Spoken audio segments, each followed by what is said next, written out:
Students, welcome to Shivay physics. आज का हमारा टॉपिक है electric potential due to dipole at any arbitrary point. इससे पिछले आर्टिकल में हमने पढ़ा था electric potential due to dipole at axial point and equatorial point. ये जो आर्टिकल है ये हमारा 6 नंबर में आएगा। पंजाब बोर्ड में ये काफी बार 6 नंबर में आ चुका है क्वेश्चन, लॉन्ग आंसर्स में आएगा। तो इसकी डेरिवेशन करने से पहले बेटा हमें दो रूल्स जो है वो याद करने हैं। रूल्स हम लोग लिख लेते हैं। पहला है कोसाइन लॉ। कोसाइन लॉ ये बेटा सेपरेट कहीं पे नोट कर ले, क्योंकि डेरिवेशन के अंदर ये मेंशन करने की जरूरत नहीं है लॉ, लेकिन क्योंकि हमें यूज करना है तो हमें पता होना चाहिए। समझने के लिए लिखेंगे, लेकिन इसको डेरिवेशन के अंदर नहीं, सेपरेट इंपॉर्टेंट पॉइंट्स के रूप में लिख लेंगे। कोसाइन लॉ क्या है? अगर मेरे पास कोई ट्राइंगल है, ये एंगल थीटा है, ये साइड आर है, ये साइड एल है और ये साइड R1 है। कोई भी ट्राइंगल है जिसमें 3 साइड्स मुझे पता है, ये एंगल थीटा पता है।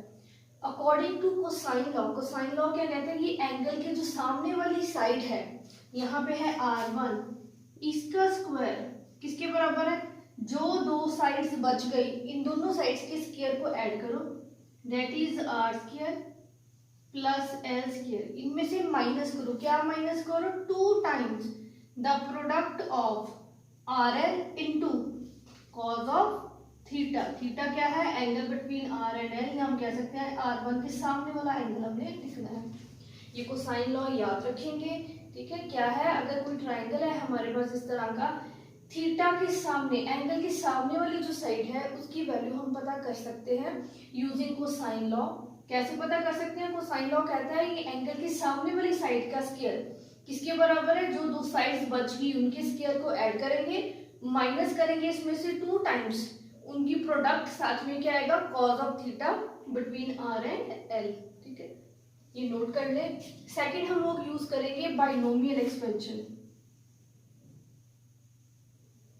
बाइनोमियल एक्सपेंशन,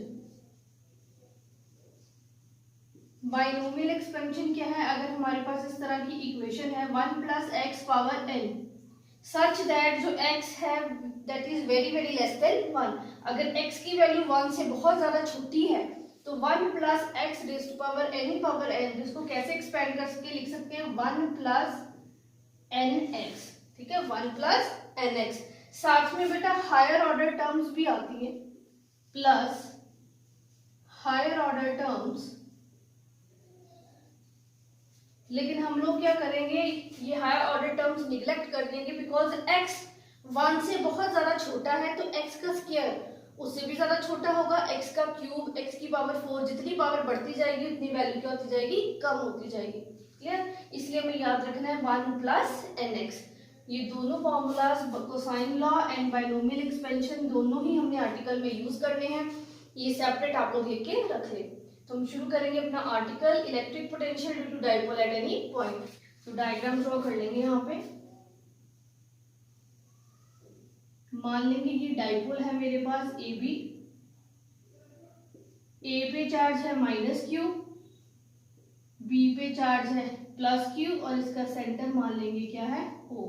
अगर सेंटर O है तो ये डिस्टेंस कितना आएगा? L। ये डिस्टेंस भी क्या है? L, सच दैट डाइपोल की लेंथ कितनी है? 2L। सपोज कर लेंगे यहाँ पे मेरे पास कोई पॉइंट P है जो कि ना तो एक्सिस पे लाई कर रहा है ना ही इक्वेटोरियल लाइन के ऊपर लाई कर रहा है। इसको यहाँ से ज्वाइन कर लेंगे।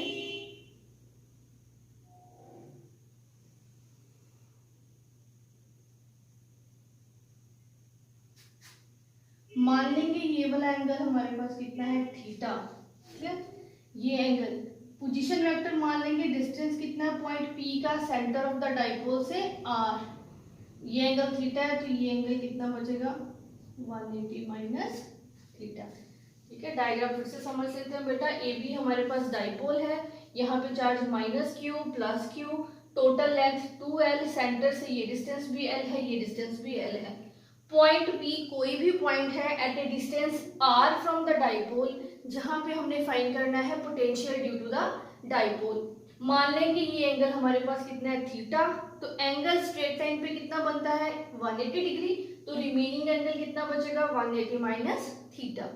सपोज कर लेंगे जो हमारा डिस्टेंस माइनस क्यू का पॉइंट पी से है वो डिस्टेंस है r1 प्लस क्यू वाला डिस्टेंस मान लेंगे r2। अब बेटा याद रखेंगे थीटा एंगल किस किस में बन रहा है। डाइपोल मोमेंट हमने पढ़ा है, डाइपोल मोमेंट की डायरेक्शन क्या है, from minus charge two plus charge, from minus Q two plus Q. तो ये हमारे पास डायरेक्शन आ गई किसकी, डाइपोल मोमेंट की, ठीक है। ये हमारे पास क्या है, position vector r, point P का पोजीशन वेक्टर r। तो थीटा क्या है, angle between dipole moment and the position vector of the point P, given point P। तो हम करेंगे पुराने आर्टिकल की तरह, सबसे पहले पॉइंट चार्जेस की वजह से निकालेंगे कितना potential, potential at P due to minus Q कितना आएगा, V1 is equals to minus KQ over distance कितना है R1, equation number 1।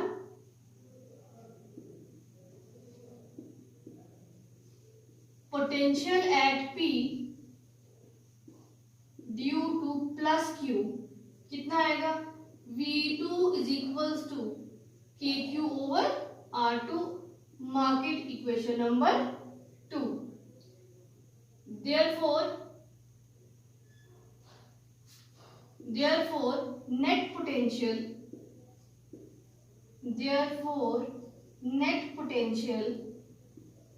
at P कितना आएगा, V is equals to V1 plus V2। V1 की वैल्यू क्या है, minus KQ over R1 plus KQ over R2। So this implies V is equals to KQ common ले सकते हैं, अंदर आ जाएगा minus 1 over R1 plus 1 over R2। इसको मान लेंगे इक्वेशन नंबर 3। यहाँ तक बेटा एक बार फिर से देख लेते हैं हमने क्या किया। पहले हमने निकाला potential at P due to charge minus Q, फिर निकाला due to charge at plus Q, फिर निकाला नेट पोटेंशियल। याद रखिए बेटा डेरिवेशंस बहुत ज़्यादा स्कोरिंग होती हैं, इसमें मैथमेटिकल पार्ट ज़्यादा होता है, इसमें बहुत ज़्यादा चांसेस होते हैं कि हम बिल्कुल एक्यूरेट करके पूरे के पूरे नंबर लें। तो डेरिवेशंस को करना कैसे है, हमने आसान तरीके से स्टेप बाय स्टेप लर्न रखना है। सबसे पहले हमेशा हमें डायग्राम के ऊपर फोकस करना है। कोई भी डेरिवेशन है हमें डायग्राम क्लियर होनी चाहिए कि डायग्राम में क्या चीज कहाँ पे शो की है हमने, क्लियर। उसके बाद जैसे मान लो ये डेरिवेशन का एक पड़ाव हम मान लेंगे कि यहाँ पे खत्म हो गया, वो पड़ाव क्या था, दिमाग में हम लोगों ने क्या रखना है कि हमने पहले सिंगल पॉइंट चार्जेस की वजह से पोटेंशियल निकालना है, दोनों को ऐड करके हमने क्या निकालना है, नेट पोटेंशियल। यहाँ तक एक पड़ाव आ गया। अब अगली क्या है हमारे पास, अगला पड़ाव क्या है, हमें चाहिए R1 की कितनी वैल्यू है, R2, या इन अदर वर्ड्स कह सकते हैं 1 ओवर R1 की क्या वैल्यू है, 1 ओवर R2 की क्या वैल्यू है, ये हमें चाहिए। अगर ये वैल्यूज आ जाए तो हम इक्वेशन नंबर 3 में फिल करके अपनी V की वैल्यू फाइंड कर सकते हैं। यहाँ पे बेटा हम यूज करेंगे कोसाइन लॉ, जो हमने लेक्चर की स्टार्टिंग में पढ़ा था, ठीक है। दो हमारे पास ट्राइंगल्स नजर आ रहे हैं, अगर हम ध्यान से देखें यहाँ पे एंगल थीटा है, तो थीटा के सामने वाली साइड R2 भी हमें चाहिए, यहाँ पे एंगल 180 माइनस थीटा है, इसके भी सामने वाली साइड R1 भी हमें चाहिए। तो ये हमें रूल्स याद है, कोसाइन लॉ यहाँ पे लिख लेंगे, यूजिंग कोसाइन लॉ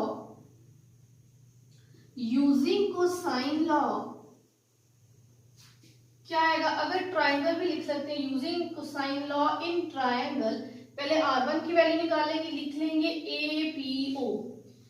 एंगल कितना है याद रखेंगे, 180 माइनस थीटा है, R1 के सामने एंगल कितना है, 180 माइनस थीटा। तो R1 का स्क्वायर किसके बराबर आएगा, R1 square is equal to, जो बाकी ट्राइंगल की दो साइड्स बच गई, एक R है दूसरी क्या है L, तो क्या लिखेंगे R square plus L square. इसमें से क्या माइनस करना था, 2 times the product of RL, साथ में लिखना था cos। अब cos के साथ एंगल कौन सा आना था, जो हमारी R1 साइड के सामने है, इस ट्रायंगल में कितना है 180 माइनस थीटा, तो यहाँ पे साथ में लिख देंगे 180 माइनस थीटा।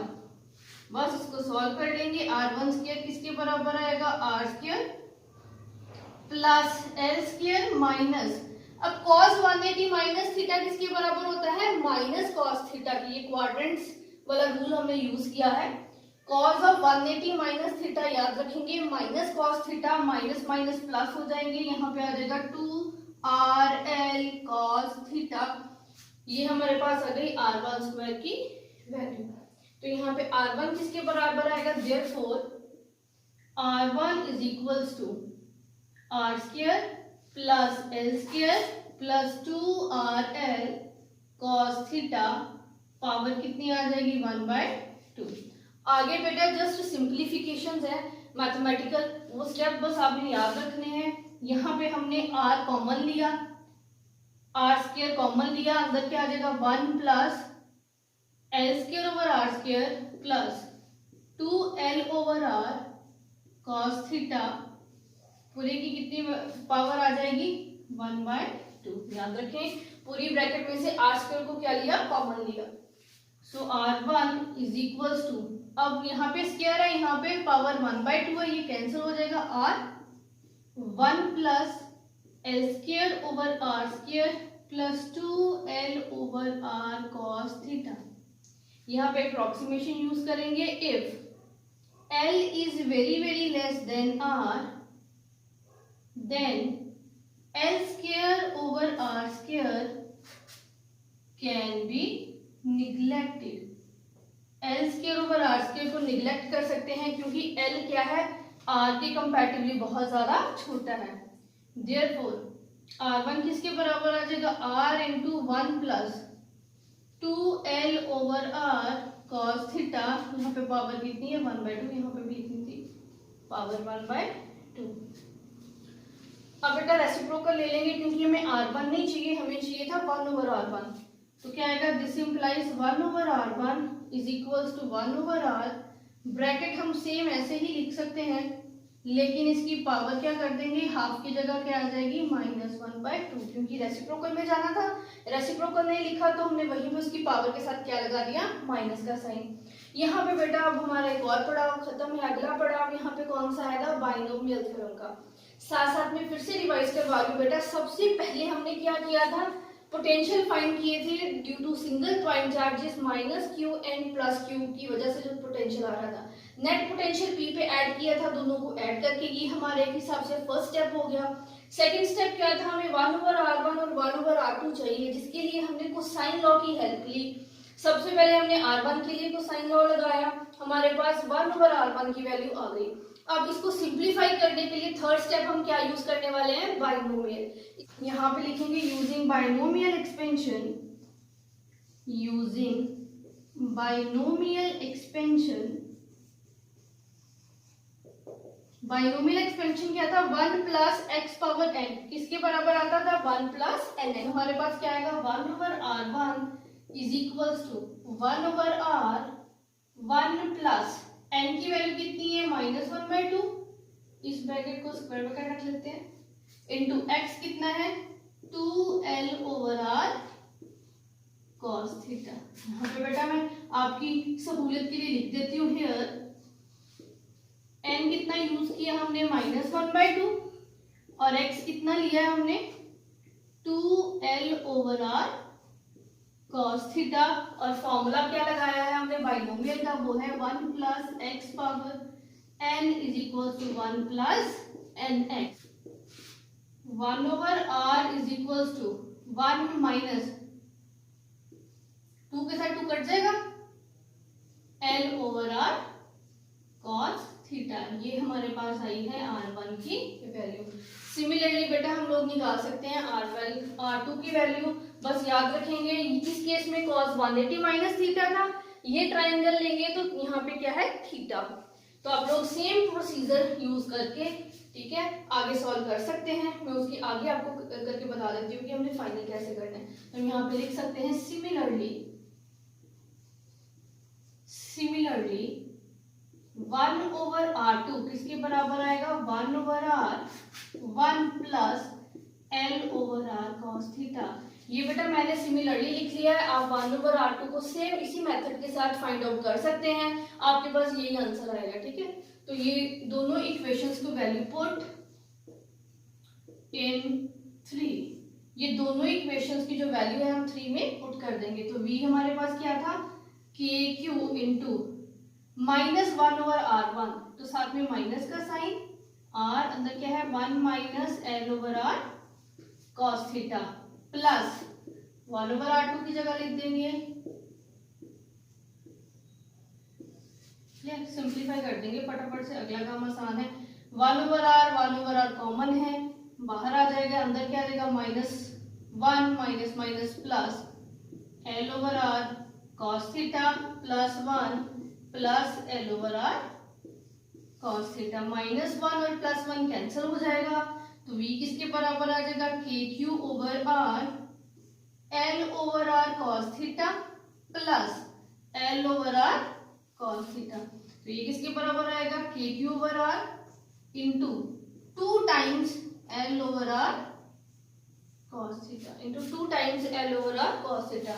अगला स्टेप आपको याद होगा, पिछले आर्टिकल्स में यूज करते हैं, Q इंटू 2L किसके बराबर आता है dipole moment P। So V is equals to K/r, लिख सकते हैं Q इंटू 2L, साथ में हमारे पास क्या है cos थीटा, ये r और r मल्टीप्लाई होके क्या हो जाएगा r²। सो इसको हम लिख सकते हैं Q इंटू 2L को लिख सकते हैं P, तो हमारा फाइनल रिजल्ट आ गया KP cos theta over r²। This is the required expression for the potential at any point due to the dipole KP cos theta over r²। यहाँ पे आप फिर रेफरेंस के लिए लिख सकते हैं, बिकॉज Q इंटू 2L हमारे पास किसके बराबर आता है डाइपोल मोमेंट P के बराबर होता है। क्लियर? तो यहाँ से बेटा ये हमारे पास आ गया पोटेंशियल एट एनी पॉइंट। इसी से हम जनरलाइज करके एक्सियल और इक्वेटोरियल पॉइंट के ऊपर भी पोटेंशियल निकाल सकते हैं। वो कैसे? थीटा की वैल्यू ले करके। अब ध्यान से देखो, एक्सियल लाइन क्या थी? एक्सियल लाइन का मतलब था ये पॉइंट P कहाँ पे लाई कर रहा है, इस AB लाइन के ऊपर लाई कर रहा है। दो कंडीशंस मैंने बताया था, यहाँ तो डाइपोल के राइट की तरफ है, यहाँ डाइपोल के लेफ्ट की तरफ है। अब ध्यान से देखेंगे, ये हमारी P पॉइंट की क्या है, एंगल है, ये एंगल बना रहा है थीटा। अगर पॉइंट P घुमा के मैं ले आऊं एक्सिस के ऊपर, तो ये एंगल कितना बनेगा 0 डिग्री, क्योंकि AB के साथ थीटा एंगल है। जब पॉइंट इटसेल्फ AB के ऊपर है तो एंगल कितना आएगा 0 डिग्री। अगर मैं ये पॉइंट इधर ले लूं, मैं वही एंगल को लिख सकती हूँ 180 डिग्री। इसका मतलब हम स्पेशल केस लिख सकते हैं। स्पेशल केस पहले लिखेंगे केस 1 फॉर एक्सियल